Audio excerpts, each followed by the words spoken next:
Many of Sapan's key personnel worked under Fakhrizadeh on Project Ahmad. እንደ አውሮፓውያን አቆጣጠር ሚያዝያ 2018 ዓ.ም የእስራኤሉ ጠቅላይ ሚኒስትር ቤንጃሚን ኔታንያሁ በዓለም አቀፍ መድረክ ላይ ቀረቡ። ከጀርባቸው ኢራን ዋሸች የሚል ግዙፍ ጽሑፍ ይታያል። ኔታንያሁ የኢራንን የኒኩሌር ሚስጥር ሰነዶች ይፋ ሲያደርጉ አንድ ስም ግን ደጋግመው ጠሩት፣ ሞሼ ፋክሪዛዴ ያሉ። በመቀጠልም ለዓለም ደህንነት ተቋማት ማስጠንቀቂያ የሚመስል መልእክት አስተላለፉ። ይህንን ስም በደንብ አስታውሱት የሚል መልእክት። ከሁለት ዓመት በኋላ ህዳር 2020 ላይ ያ ስም በመላው ዓለም የዜና አውታሮች ላይ እንደ ሰደድ እሳት ተሰራጨ። ነገር ግን በዚህ ጊዜ ስለ ስራው ሳይሆን ስለ አሟሟቱ ነበር። ፋክሪዛዴን በቴህራን አቅራቢያ ባለች አብሳራድ በምትባል ጸጥተኛ ከተማ ውስጥ ማንም በሌለበት መንገድ ላይ በሰው ሰራሽ አስተውሎት በሚመራ ሚስጥራዊ መሳሪያ ተገደሉ። ፋክሪዛዴ ማን ነበረ? ለኢራን የኒኩሌር ፕሮግራም የነበረው ሚና ምን ያህል ጥልቅ ነው? እስራኤል ለምን ለዓመታት አይኗን በርሱ ላይ አሳረፈች? ዛሬ የኢራንን ኦፕንሃይመር ታሪክ በዝርዝር እንመለከታለን። እስከ መጨረሻው አብራችሁን ቆዩ፣ ታተርፉበታላችሁ። Of the secret nuclear weapons program that Iran has been hiding for years from the international community in its secret atomic archive. ታሪካችን የሚጀምረው በ1958 ዓ.ም በአውሮፓውያን አቆጣጠር በኢራን መንፈሳዊ እምብርት በሆነች ቆም ከተማ ነው። በዚያን ወቅት ኢራን በለውጥ ማዕበል ውስጥ ነበረች። በንጉሱ ሻህ የሚመራው ዘመናዊነትና በጥንታዊቷ ሃይማኖታዊ እሴት መካከል ከፍተኛ ፍጥጫ በነበረበት ወቅት ሞሼ ፋክሪዛዴ ተወለዱ። ፋክሪዛዴን ያደገው በመጽሐፍትና በትምህርት መካከል ነው። ገና በልጅነቱ ለየት ያለ የማስተዋል ብቃት ነበረው። ይሁን እንጂ ወጣቱ ፋክሪዛዴ የ21 ዓመት ጎረምሳ እያለ የአገሪቱን ታሪክ ለዘላለም የቀየረው የ1979 ዓ.ም የኢራን አብዮት ፈነዳ። አብዮቱ ለፋክሪዛዴ የፖለቲካ መነቃቃት ብቻ አልነበረም፣ የህይወት አቅጣጫውን የወሰነበት አጋጣሚ እንጂ። እርሱም እንደ ብዙዎቹ የዘመኑ ቀናኢ ወጣቶች አዲሱን ስርዓት ለመጠበቅ የተቋቋመው የእስላማዊ አብዮታዊ ጠባቂ ሰራዊት ተቀላቀለ። ነገር ግን በጓደኞቹ ዘንድ ፋክሪዛዴ የሚታወቀው በጠመንጃ አጠቃቀሙ ብቻ አልነበረም። እርሱ በጦር ካምፕ ውስጥም ቢሆን ከፊዚክስ መጽሐፍት አይለይም ነበር። አብዮቱ እንደቆመ ኢራን ሌላ ታሪክ ፈተና ገጠማት፣ የኢራንና የኢራቅ ጦርነት። ይሄ የ8 ዓመት ደም አፋሳሽ ጦርነት ፋክሪዛዴን ወደ ኒኩሌር ሳይንቲስትነት የገፋ ዋና ምክንያት ሆነ። ፋክሪዛዴ በጦር ግንባር ላይ ሆኖ አንድ አሰቃቂ ትዕይንት ተመለከተ። የኢራቅ ጦር በኢራን ወታደሮች ላይ የኬሚካል ጥቃት ሲሰነዝር፣ በሺዎች የሚቆጠሩ ጓደኞቹ ያለምንም መከላከያ በጋዝ ታፍነው ሲሞቱ አየ።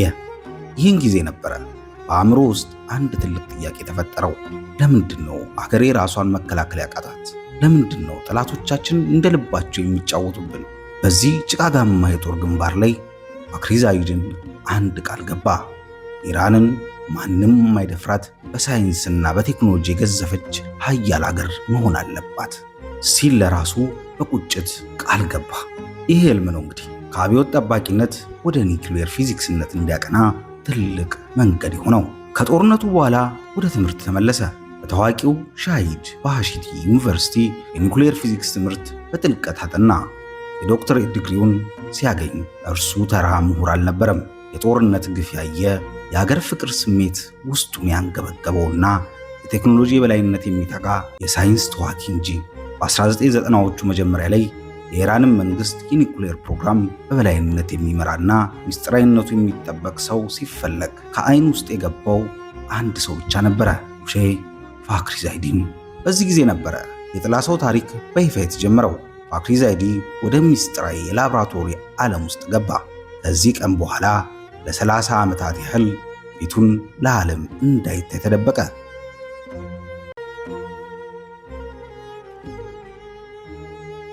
እንደ አውሮፓውያን አቆጣጠር በ1990ዎቹ መገባደጃ ላይ ዓለም ስለ ኢራን ኒኩሌር ፕሮግራም ብዙ የምታውቀው ነገር አልነበረም።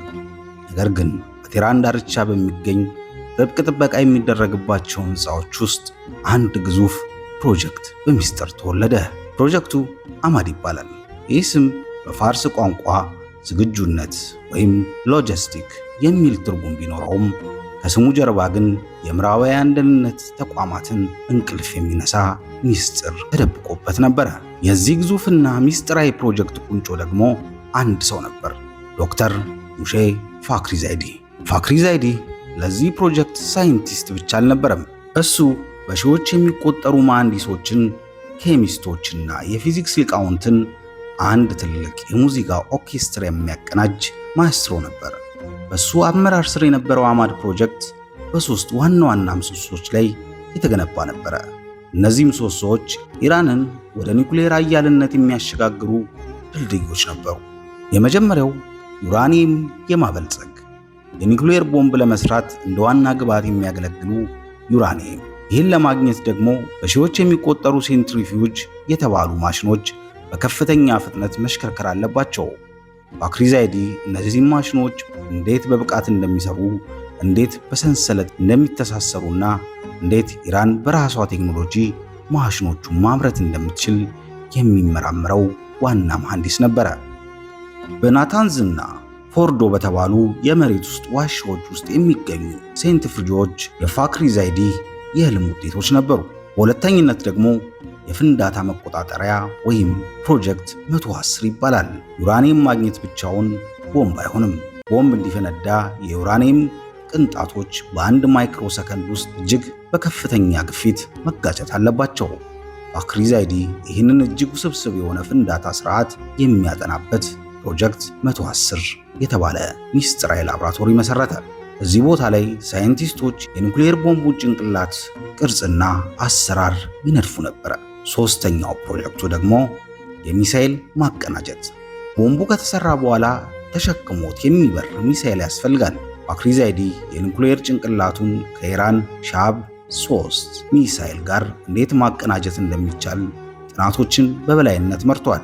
ይህ ማለት ኢራን ቦምብ ሰርታ ብቻ አታስቀምጥም። በሺዎች የሚቆጠሩ ኪሎ ሜትሮችን አምጥቃ ጠላቶቿ ጋር ማድረስ የምትችልበት አቅም ጭምር ፈጥሯል። ይሄ ሁሉ ሲሆን ግን ፋክሪዛይዲ ለዓለም የማይታወቅ መንፈስ ነበረ።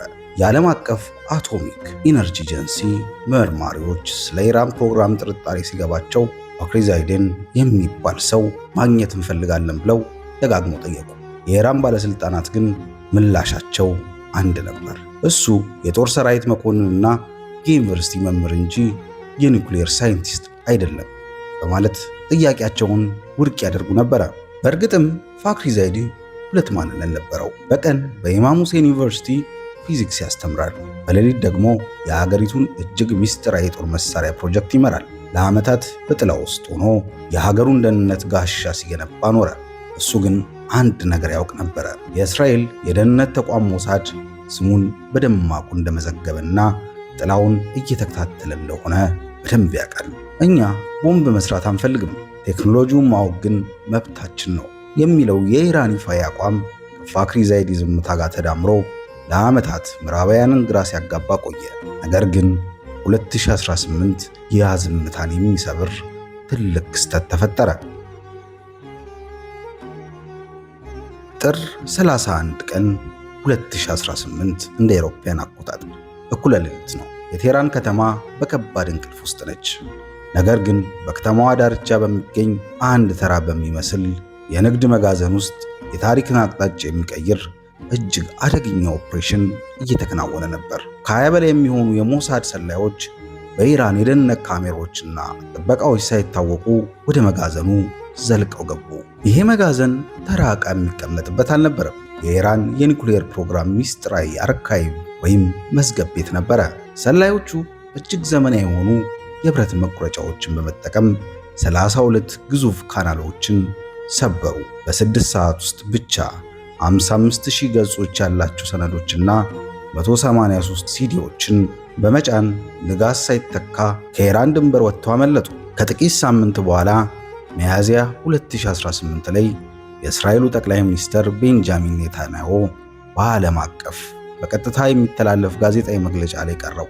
ኔታንያሁ በቴህራን መጋዘን ውስጥ የተሰረቁትን ሰነዶች እንደ ማስረጃ እያሳዩ እንዲህ አሉ። ኢራን የኒውክሌር ቦምብ ለመስራት ያላትን እቅድ ለዓለም ዋሽታለች። ይህንን እቅድ ደግሞ የሚመራው አንድ ሰው ነው ሲሉ ተናገሩ። በመቀጠልም ስክሪኑ ላይ የአንድ ጎልማሳ ሰው ፎቶ ወጣ። ለ30 ዓመታት ፊቱ ለዓለም ተደብቆ የነበረው የኢራኑ ኦፕንሃይመር ተብሎ የሚጠራው ሞሴን ፋክሪዛይዲ ነበረ። ኔታንያሁ በሻካራ ድምፃቸው እንዲህ ሲሉ ተናገሩ። ያዙት፣ ይህንን ስም ያዙትኝ፣ አስታውሱትኝ፣ ፋክሪዛይዲን ብለው ተናገሩ። ያን ጊዜ ነበረ ለፋክሪዛይዲን የሞት ጥላ ያጠላበት። እስከዚያ ቀን ድረስ እሱ ለኢራን ሕዝብም ቢሆን የማይታወቅ ጥላ ነበረ። ከኔታንያሁ ንግግር በኋላ ግን የዓለም ደህንነት ተቋማትና ገዳይ ቡድኖች ቀዳሚ ኢላማ ሆነ። እስራኤል ፋክሪዛይዲን እንደ ተራ ሳይንቲስት አታየውም። ለኢራናውያን እርሱ በኢራንና በእስራኤል ሕልውና መካከል የቆመ ብቸኛውና አደገኛው የቦምብ አባት ነው። የፋክሪዛይዲን የቅርብ ሰዎች እንደሚሉት እርሱ ሁለት ገጽታ ያለው ሰው ነበረ። በአንድ በኩል ለሀገሩ መከላከያ ሲል እጅግ አደገኛ የጦር መሳሪያ የሚነድፍ ስልጡን መሐንዲስ ሲሆን፣ በሌላ በኩል ደግሞ ጥልቅ የሃይማኖት ሰውና የግጥም አፍቃሪ ነበረ። እሱ አንድ ትልቅ ህልም ነበረው። ፋክሪዛይዲን የኒኩሌር ቴክኖሎጂን ለቦምብ ብቻ ሳይሆን ኢራን በሕክምናው ዘርፍ የላቀ ደረጃ እንድትደርስ ለካንሰር ታካሚዎች የሚረዱ አይስቶፖችን እንድትሰራና የአገሪቱን የኢነርጂ ችግር በቋሚነት እንድትፈታ ይፈልግ ነበረ። እርሱ እንደ ቀድሞዋ ታላቅ የፋርስ ኢምፓየር በሳይንስ በጥበብ ገዝፋ ማየት ይመኝ ነበረ። ነገር ግን ፋክሪዛይዲን አንድ ትልቅ እውነት በሚገባ ያውቃል። በመካከለኛው ምስራቅ ውስጥ ሳይንስ ብቻውን አይቆምም። ሳይንስ ከፖለቲካና ከኃይል ሚዛን ጋር የተቆራኘ ነው። እርሱ ለሀገሩ የደህንነት ጋሻ ለመገንባት የያዘው ህልም ለእስራኤል ደግሞ የህልውና ስጋት ሆነ። በሚቀጥሉት 2 ዓመታት ፋክሪዛይዲን በእስራኤል ሞሳድ እጅግ ረቂቅ በሆነው መረብ ውስጥ ተከበበ። የት እንደሚተኛ፣ ምን እንደሚበላ፣ በየትኛው መንገድ እንደሚጓዝ ሁሉ መረጃ ወደ ቴል አቪቭ። ፋክሪዛይዲን ራሱ እንደሚገሉት ያውቅ ነበር። እኔ ሊገሉኝ ይችላሉ፣ ነገር ግን እውቀትና ህልሜን መግደል አይችሉም እያለ ለቅርብ ጓደኞቹ ይናገር ነበር። አደኑ ተጀምሯል። ሞሳድ የፋክሪዛይዲን እንቅስቃሴ ለመቆጣጠር የዓመታት ዝግጅቱን አጠናቋል። አሁን የሚጠብቀው ትክክለኛውን ጊዜና ቦታ ብቻ ነው። ያ ቀን ደግሞ ህዳር 27 ቀን 2020 ነበረ። ህዳር 27 2020 አርብ ቀን ነው። በኢራን በዓል አርብ የረፍት ቀን በመሆኑ የቴህራን ጎዳናዎች ጭር ያሉ ናቸው። ሞሼ ፋክሪዛይዲና ባለቤቱ ለሳምንቱ የመጨረሻ ረፍት ወደ መዝናኛ ቤታቸው ለማቅናት ጥቁር ኒሳን ቲያና መኪናቸውን እየነዱ ነበር። ከፊትና ከኋላቸው 3 የታጠቁና የሰለጠኑ የደህንነት መኪኖች ጥበቃ ያደርጉላቸዋል። ፋክሪዛይዲን ለዓመታት የሞት ዛቻ ቢኖርበትም በዚህ ዕለት ግን መንገዱ ሰላማዊ ይመስል ነበረ። ሰዓቱ 8 ሰዓት ከሩብ ይላል። የፋክሪዛይዲ መኪና አብሰርድ ከተማ መግቢያ ላይ ወዳለው አደባባይ ሲጠጋ መንገድ ዳር የቆመ አንድ ሰማያዊ የጭነት መኪና ታየ። የጭነት መኪናው ላይ እንጨቶች ተጭነዋል። ነገር ግን ከእንጨቶቹ በታች በዓለም የደህንነት ታሪክ ታይቶ የማይታወቅ እጅግ ዘመናዊ የገዳይ መሳሪያ ተደብቆ ነበረ። በድንገት የመጀመሪያው ጥይት የመኪናውን መስታወት በሳው። ፋክሪዛይዲን መኪናው የቴክኒክ ችግር የገጠመው ወይም የሆነ ነገር የፈነዳ መስሎት ምን እንደተፈጠረ ለማየት ከመኪናው ወረደ። እዚህ ጋ ነው ታሪኩ እጅግ አስገራሚ የሚሆነው። በአካባቢው አንድ ተኳሽ ስናይፐር አልነበረም። ጥቃቱ የፈጸመው በ1000 ኪሎ ሜትር ርቀት ላይ በእስራኤል ውስጥ የተቀመጠ ተኳሽ ነበረ። እስራኤል የተጠቀመችው ዘዴ የወደፊቱን ጦርነት የሚባለውን እጅግ ረቂቅ ቴክኖሎጂ ነው። እስራኤል ፋክሪዛይዲንን ለመግደል የተጠቀመችው የወደፊቱ ጦርነት ወይም ፊውቸር ዋርፌር በ3 ዋና ዋና መንገዶች ከፋፍሏቸዋል። የመጀመሪያው ሮቦቲክ መሳሪያ ነው። በጭነት መኪና ላይ የተገጠመ ኤፍኤን ሜጅ የተባለ ቤልጅየም ሰራሽ ማሽንጋን ነበር። ነገር ግን መሳሪያው በሰው እጅ ሳይሆን በሮቦቲክ ሲስተም የሚንቀሳቀስ ነበር። ሁለተኛ ላይ ደግሞ በሳተላይት የሚመራ ኤአይ። መሳሪያው ከእስራኤል ጋር የተገናኘው በሳተላይት ነበረ። ነገር ግን ትልቁ ችግር የሳተላይት መረጃ ለመድረስ 1.6 ሰከንድ መዘግየቱ ነበረ። ይሄ 1.6 ሰከንድ ለማካለል ሞሳድ እጅግ የላቀ ሰው ሰራሽ አስተውሎት ኤአይ ተጠቅሟል። ሶስተኛ ላይ እና ዋናው ጉዳይ ደግሞ የፊት መለያ ነበረ።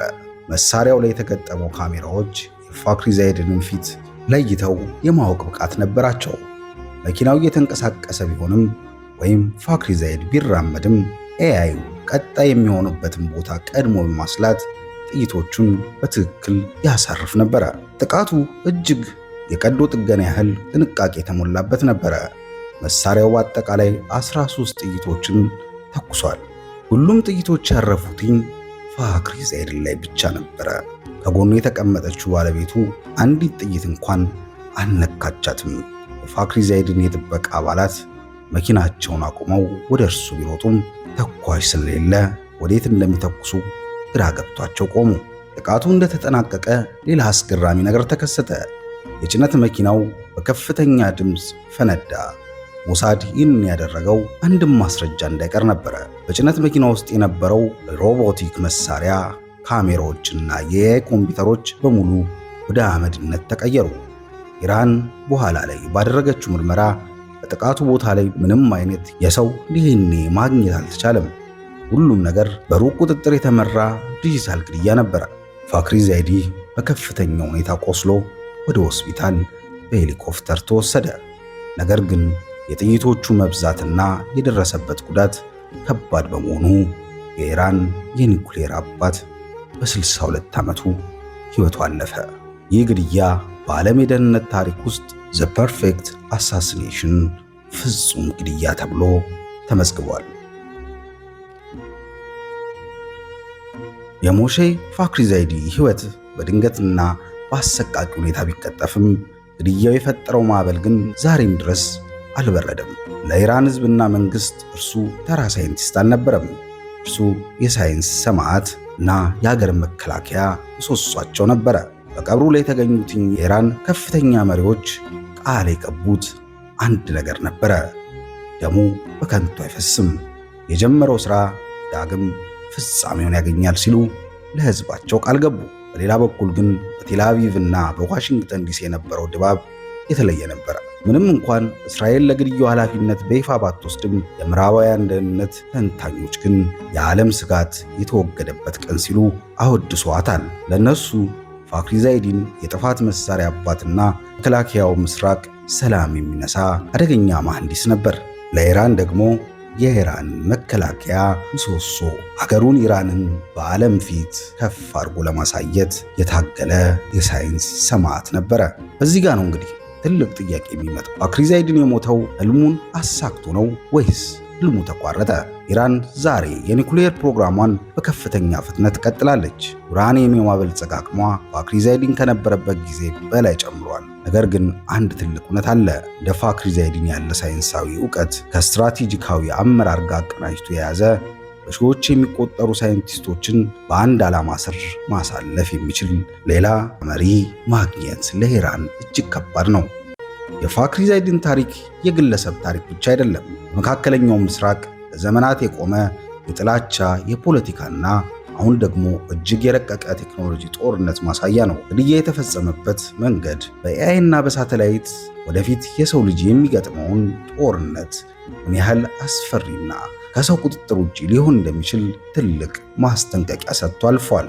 የጥላው ሳይንቲስት አሁን የለም። ነገር ግን ያሳረፈው አሻራ በኢራን የመሬት ውስጥ ዋሻዎች፣ በኒኩሌር ሪያክተሮች እና በዓለም የፖለቲካ ውጥረት ውስጥ ሕያው ሆኖ ይኖራል። እናንተስ ምን ታስባላችሁ?